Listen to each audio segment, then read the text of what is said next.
She needed to get away. After what happened in the apartment, after the door, the figure, the scratching, she couldn't sleep, couldn't breathe. So she left the city, drove for hours, until the road disappeared into mist, until the lake appeared, still, silent, like it had always been waiting for her. Measured with tension, the house stood on its edge, old, empty, its reflection rippling in the cold, dark water. She had found it online. No pictures of the inside, just one word in the listing, isolated. It felt right, or at least, far enough. But distance isn't safety, and silence isn't peace. Not when the scratching follows you. The first night was quiet, too quiet. Even the trees didn't move. She unpacked slowly, lit a single candle. The house had no power, no internet, just wood walls, old wallpaper, and a fireplace that refused to light. The air inside smelled like lake water and something else, rot maybe, or old breath. She dreamt of the door again, but this time it was floating in the middle of the lake, a single wooden door drifting on black water, scratching coming from beneath it. She woke up, sweating. The scratching hadn't stopped. It was inside the house now. Morning came with fog. She explored the house in silence. That's when she found the writing. Scratched into the wall behind the bed. Dozens of lines, all the same phrase. Don't open the red door. Don't open the red door. Don't open the red door. But there was no red door. Not in the house, not outside. That evening, just before dark, she saw someone, standing across the lake, a man, still as stone, watching. She blinked, and he was gone. No footprints, just fog. She didn't sleep that night. The scratching had moved. It was closer, just beyond the wall. By morning, the lake was gone. Not dry, not drained, just gone. Fog covered everything. So thick, she couldn't see past the porch. She walked out, but every direction looked the same, white, endless. She turned back toward the house, and for a moment it wasn't there either. Just trees and something watching. She ran, tripping through wet brush. Branches clawed at her face, her breath sharp, panicked. Then suddenly, a voice. Calm, male. Don't go past the birch trees. She froze. A man stepped from the mist, old coat, eyes too clear, too still. She asked who he was. He didn't answer, just pointed behind her.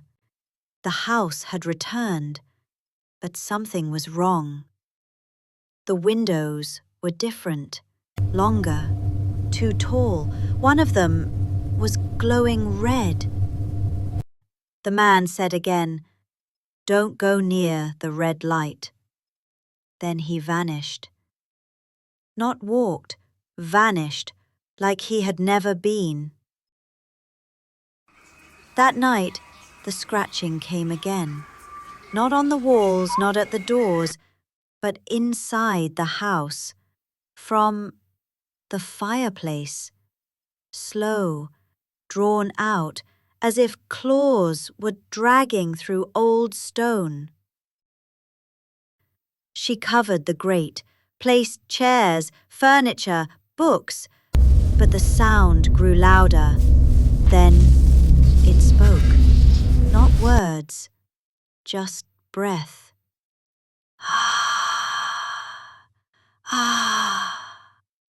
Like something learning how to mimic her. The lake returned in the morning, calm, unmoved, as if nothing had happened.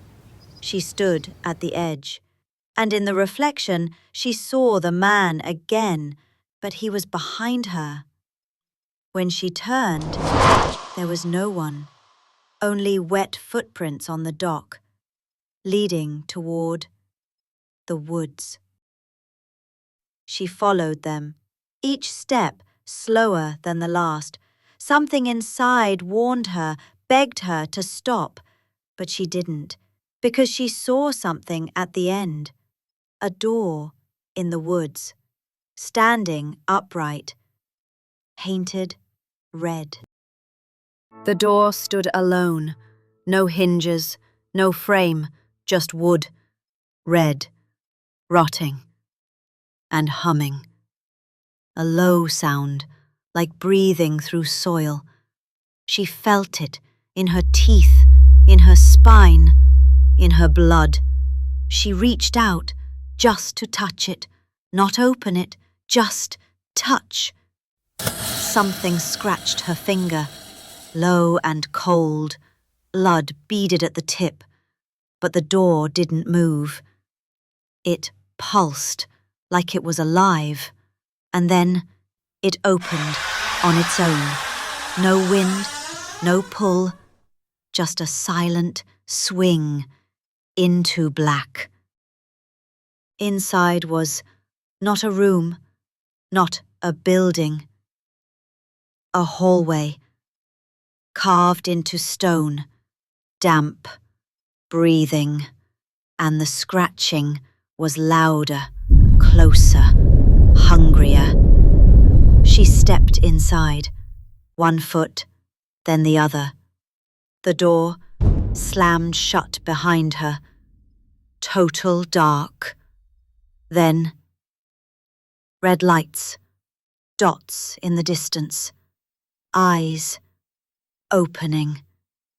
She ran, down the tunnel, twisting, impossible. The walls were wrong, they bent, they blinked, flesh and stone mixed. She screamed, but her voice didn't echo. It disappeared, swallowed, deep and slow. Then she saw it. At the end of the tunnel, a mirror, cracked, wide. It didn't reflect her, not truly. It showed her standing, but something was behind her, closer, leaning, scratching the floor.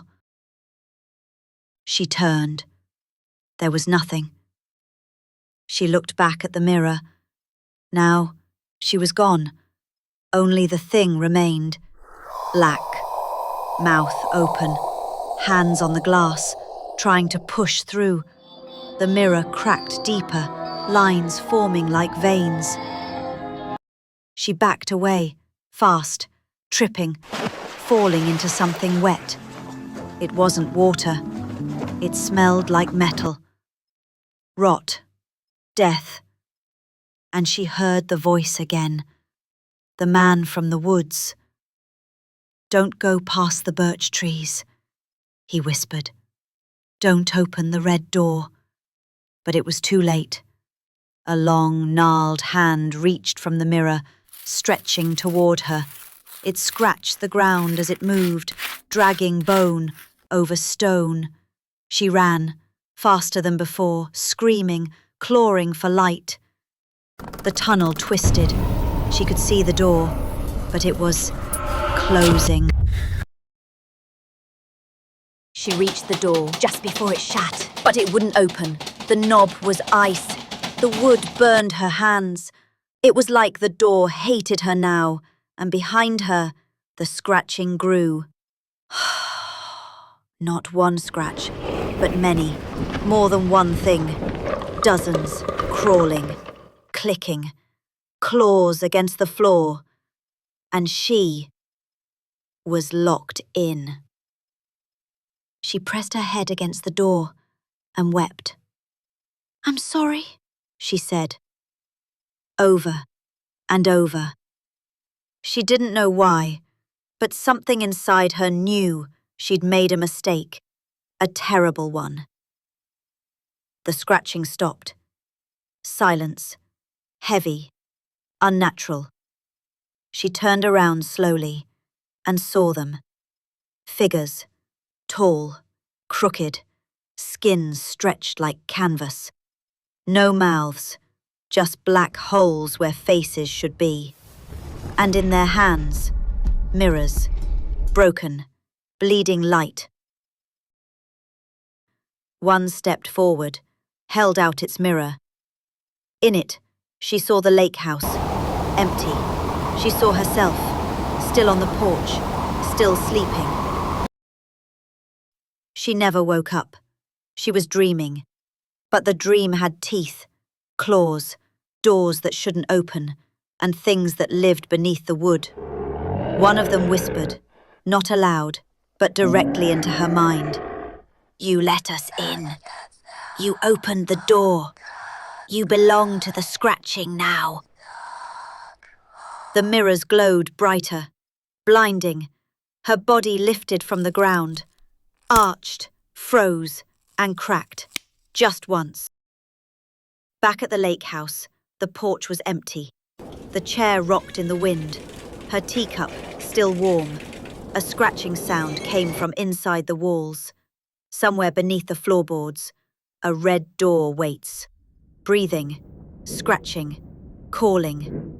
Always calling. Subscribe if you can still sleep.